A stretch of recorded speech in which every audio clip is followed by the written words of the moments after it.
Stepping Stone School has been here at Undershaw for nearly 4 years. It houses 40 students, about 30 members staff. So yeah, it's an amazing building for it to kind of call home. So we're just going to head into the old part of the building in a moment. Yeah. Yeah. So we had about 40 people here with us, but we're down to about 3 now because everybody else is at the bar. So they'll all catch us up in just a second, I'm sure. This feels very much like MTV Cribs, but like Victoriana, right? Yeah. So the easiest place probably to start with the building, everyone's supposed to start nearly, is the front door. So this front door is the original front door. So Arthur Conan Doyle and his wife, Louise, also known as Tui, moved here in 1897 and they lived here for 10 years. The reason that they moved to the Hindhead area is because the air is deemed to be as good quality as you would find in the Alps. So they moved out of London to this area because she was very poorly, she had tuberculosis. So did he live in Portsmouth then? He did originally as well, yes. Yeah. So they moved to the Hindhead area, which was just as it kind of started to become popular to live here. There wasn't really a focus point here before Hindhead and Greyshot, the local little town, was here. It was mainly just used for sailors going from Portsmouth to London and back and forth. There wasn't really, as you would find today, many residents or anything else like that. But we've got our original front door here. So you'll notice all the corridors here are very wide. The steps on the stairs are very shallow. These are all things to help her and her illness. But also, it might all be quite hard for you to see, just on the right hand side in here, just there's a little framed signature on the wall, and that signature was put there when the original wallpaper was put in the building, just the year before they, actually sorry, the month before that they moved in here. You guys can go and have a look if you like. Yeah. Now that everybody on the internet has had a look.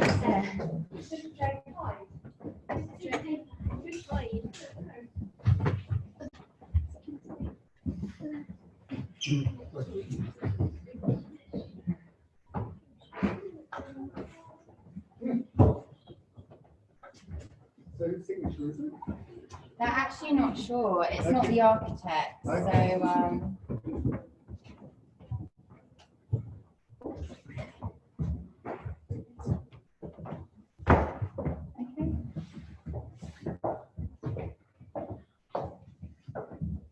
So whilst you're still having a look, here in the entrance hall, you'll notice the biggest feature that we have is that beautiful stained glass window. So I've been told back then it was kind of equivalent of Facebook. The more coats of arms you had, the more popular you were. So they've been unable to trace back who all those coats of arms belong to. Obviously, some of them were related to the family. But not all of them are. So it's absolutely beautiful. So another point is after they lived here for 10 years, his wife Louise sadly died, and then Arthur Conan Doyle moved out of the area with his new wife. So rented the building Undershaw out for 10 years, and then eventually sold it. Then became a hotel and went through different series of owners.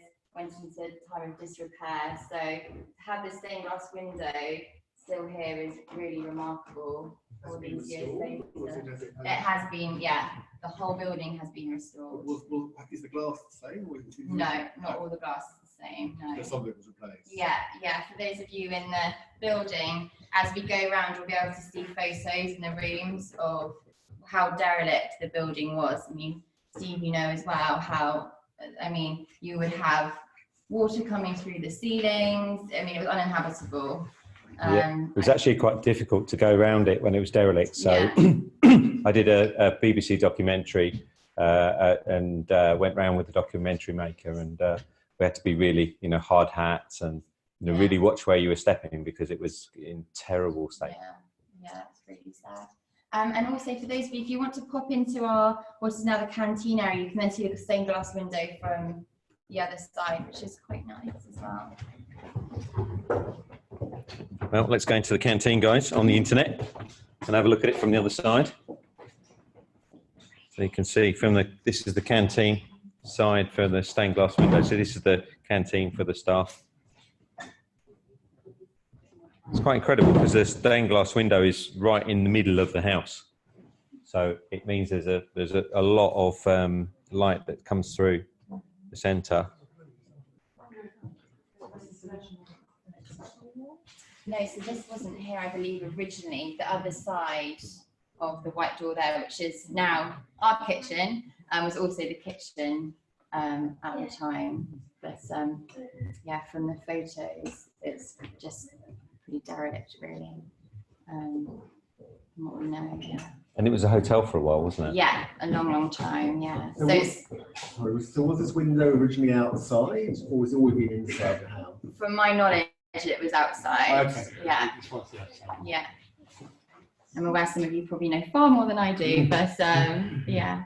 But now I can take you into the billiards room, which is just next door, which is one of our classrooms. Yeah.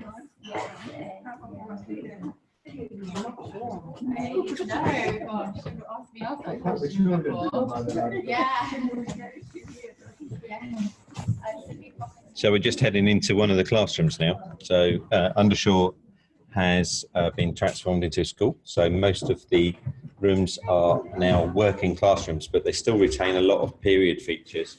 So you can see here, this is a working classroom, as you can see.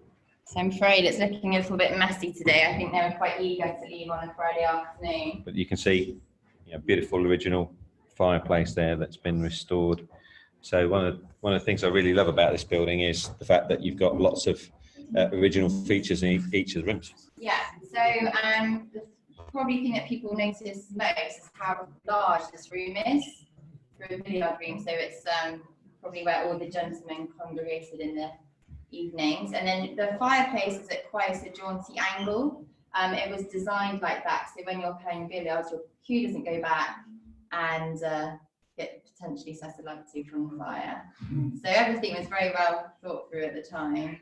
But as you're in all the rooms, you have these place cards, and that also gives you an idea. You can see how it was originally, and also the state of ruin it was when the DFN Foundation purchased the building. But we can go back into the entrance area, or if some of you like to stay in and read, it's quite useful to read about. Have a lovely weekend. Thank you. Feel it, it's so soft. Honestly. Lovely. Yes, one of our actors has very soft hair. Apparently, that's what you're hearing in the background. So we'll come back to Lizzie though. So this was the dining room. That's all right. Actors. I know. So this was the dining room. This is not the original fireplace because I believe in the 1940s they ripped it out and kind of put a marble type fireplace there, so that's not original. This is now used as our students' kind of social communal area. And it's also a side you can't really see, but we can see just about a very flat grass area outside. So that's what he would have used for social occasions, but also his tennis court as well, which is very popular. And you might have seen the daylight area, it's very kind of wooded area around here, but back then it actually wouldn't have been. And Canteen was very fundamental kind of in the starting of the local community. He founded Hindhead Golf Club, he founded the shooting ranges as well.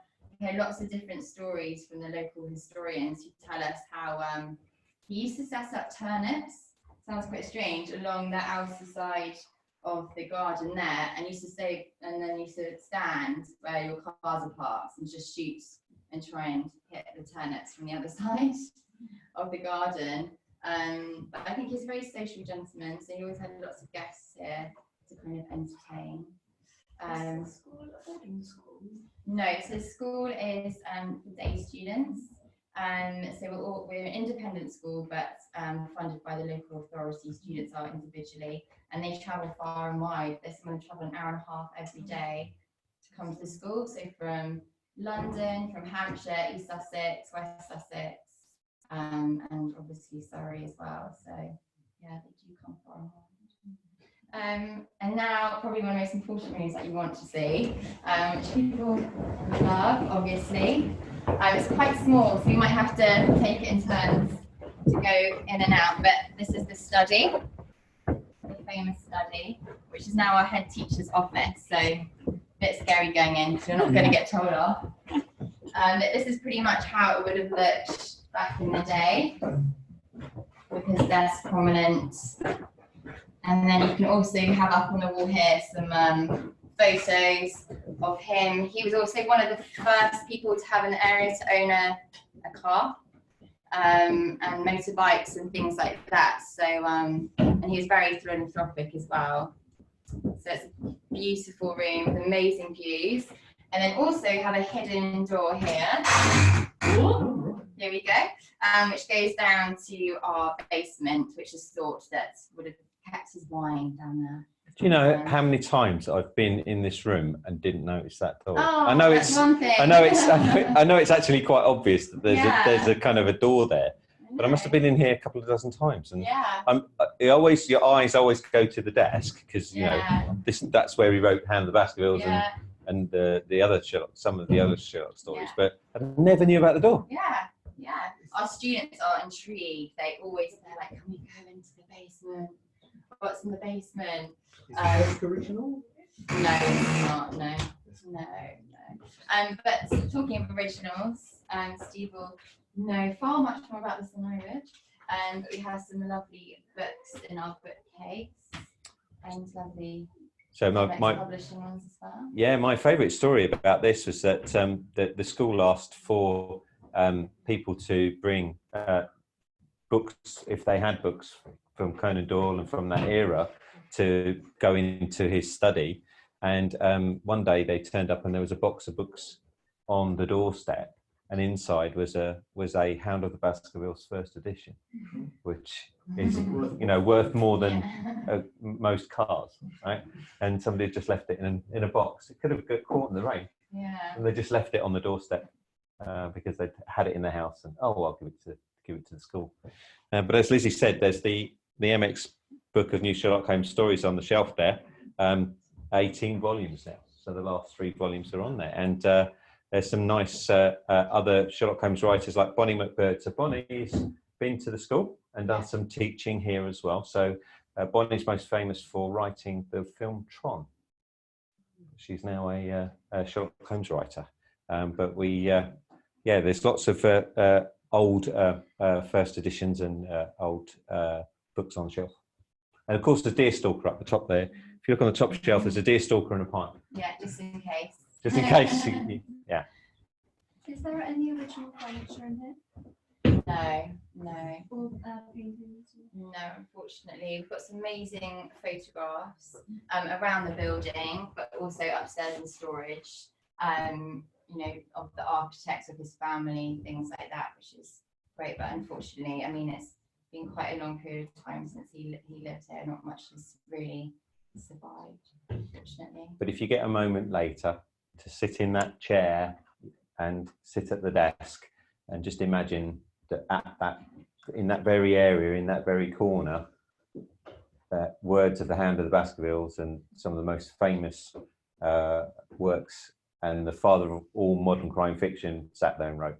It's quite an inspiring thing. So any budding writers here, we have a bit of a MX tradition here that get a piece of paper and write the first line of your novel at that desk, and that will give you the inspiration to write the rest of it. Talking about inspiration, Conan Doyle took a lot of inspiration. If you're not local, just up the road is the Devil's Punchbowl.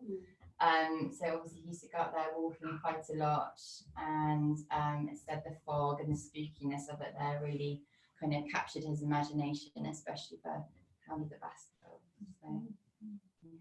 So, Perfect. So if we make our way back out again and then up the stairs, we can have a look at the bedroom. So we've actually got 2 sites. So one just across the road. So they start at 7 years old and they go up to 19 years old. And then they leave and they go on to college or work placements. But here we don't group by age in terms of classes. We group by age, sorry, not by age, by ability. Sorry.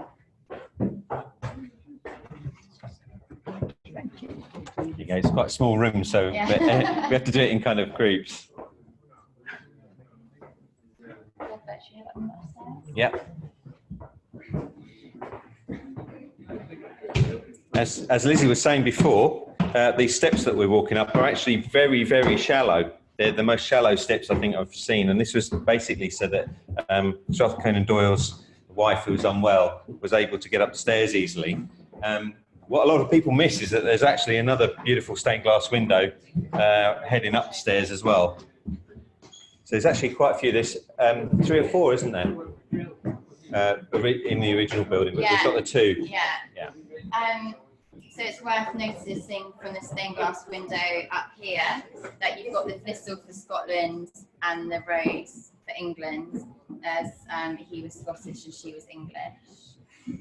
And we can see the portrait of Sir Arthur Conan Doyle that sits halfway up this vaulted area here as well.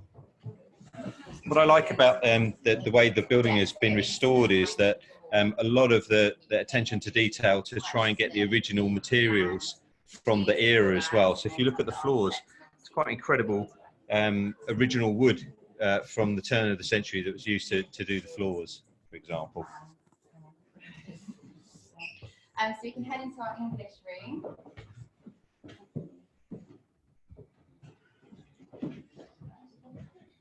Not every room has the original floors, of course. So we're into classrooms. We tend to be carpeted. Yeah. So this was the guest bedroom. So it's a nice, large, airy room for his guests to come and stay. Again, the fireplace. Although not 100% original, that is pretty much what it would have looked like back in the day. And everyone notices how beautiful these corner windows are.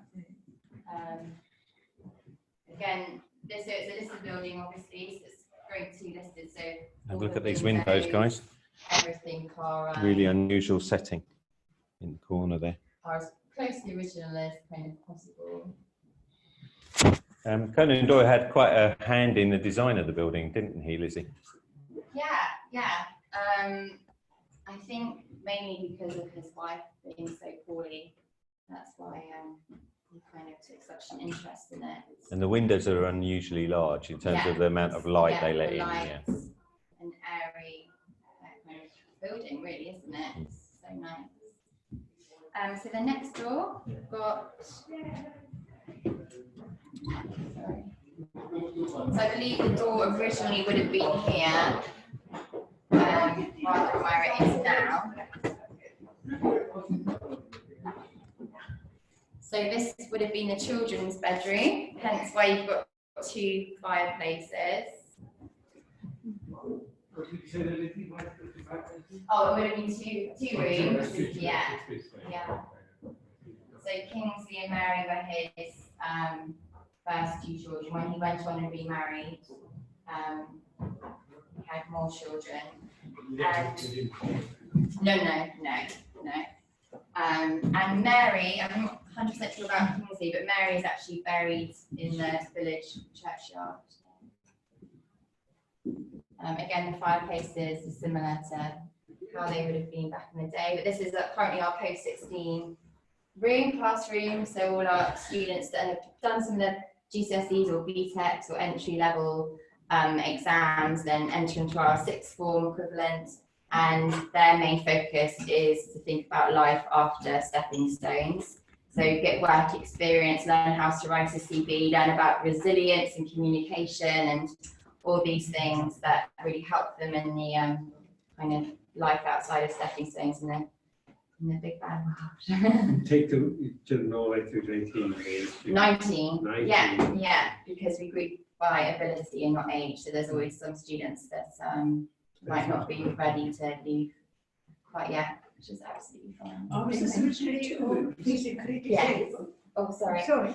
No, so I'm a mentally or physically disabled mum. so both. Yeah. Both. Yeah, so we have students that range in, ADHD, Tourette's, autism, kind of everything and anything in between, so a bit of dyslexia. So students that wouldn't necessarily fit into a mainstream school, most of them probably have been to mainstream school, but really struggled. Our class groups here are no bigger than 10. And we have one TA for every 3 students. So it's a very kind of nurturing environment. It's not one-to-one, but it's pretty close. Yeah. And then from the kind of age of around 13, 14, they go once a week up to the Cookie Bar, which is a lovely little cafe just up the road. And they go and do work experience there. So they learn how to make, coffees, learn how to do the till, serve, kind of communication, everything like that. So that's a really kind of fundamental part of the school. Our therapy and education go hand in hand. So all the students have their own therapy timetable. So some go off to sailability, go off to equine. We have occupational health therapists here on site, as well as psychotherapists as well. So it's kind of like a one-stop shop for all their needs here. And do they live here? No, so we're just day sorry. here. They travel, some up to an hour and a half to get here. Oh, I see. They come every day. Yeah, every day, yeah. So our school day runs from 8:30 to 3, but then we have from 3 to 4 an hour called enrichments. So instead of our students having to go off to different, kind of French club or art club or PE, whatever they want to do, we do it here in-house. So they didn't have to Is go it anywhere. fee-paying or is it state? So we are a private school, but majority of our students are funded by the local authority, and part of that funding normally includes taxis. So they'll get picked up from their home and brought here. Yeah. But yeah, we don't have any school uniform. It's all peaceful, lovely, nurturing environments, all first name terms. So yeah. But I don't like to say that. It sounds very racial. Are they all European children or are there any? No, we're very diverse. So exactly 50-50 boys and girls. Yeah, but And- any colour-wise. Oh, Sorry. so that's all right. Just a total mixture. Yeah. Is it? All right. Yeah. Oh, so they didn't qualify. They were right. No, as long as they're residents, absolutely. Yeah. So head back on ourselves again. Sorry. Have another look at the stained glass window.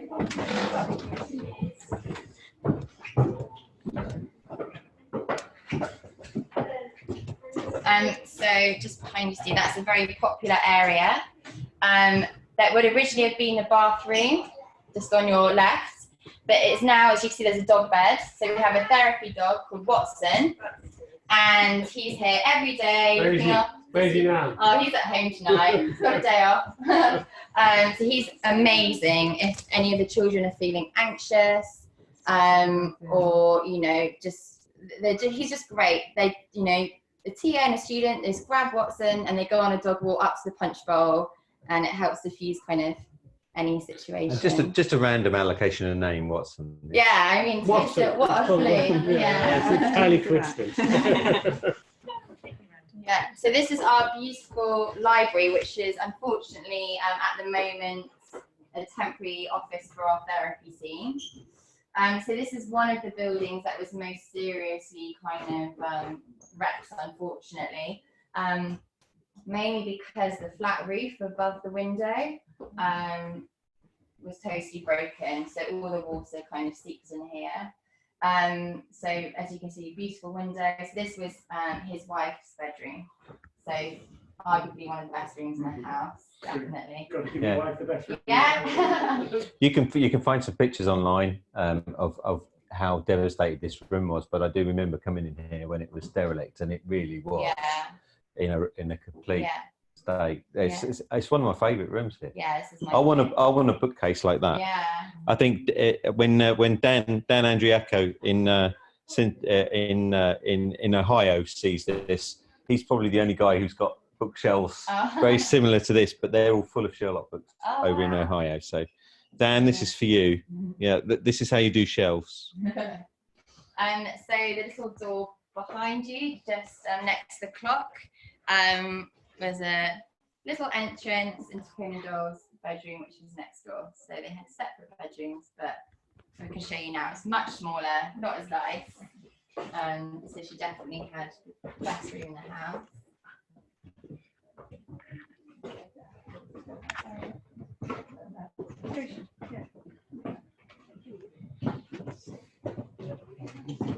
Okay, sorry.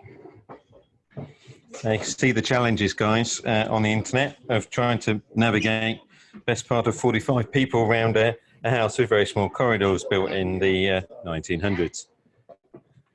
Yeah, so this is his bedroom, not quite as nice, but again, beautiful fireplace, still lovely views. This classroom is for our younger students that have come from our lower schools to the upper school here. So yeah, they're currently growing cactuses in the windows there, and have these amazing bean bags, which they love, absolutely love to kind of sit on and relax and read, which is really good. And it says calm corner. Yeah. To chill out the kids. Yeah, definitely. How old are the kids generally that are in this area? So they do vary quite a lot in this class. So again, they would come from our lower school, most of them, so around 11, 12 years old. Mm-hmm. Yeah. And some art. Yeah. Yeah, that's the two things that we really focus on here is art and music. And you do a lot of music here too. Yeah, awful lot of music. Yeah. So when talented. So when the guys were doing their performance tonight, that was the music room that backs on that reformed the stage. Yeah, so the beautiful grand piano in there is the students' piano that they have their piano lessons on and use, and that room is non-stop music flowing out of it, breaks time, lunch times. Our students are so amazing. Some of them do struggle to read music, so they literally can just listen to it and then play it straight away. It's amazing, yeah.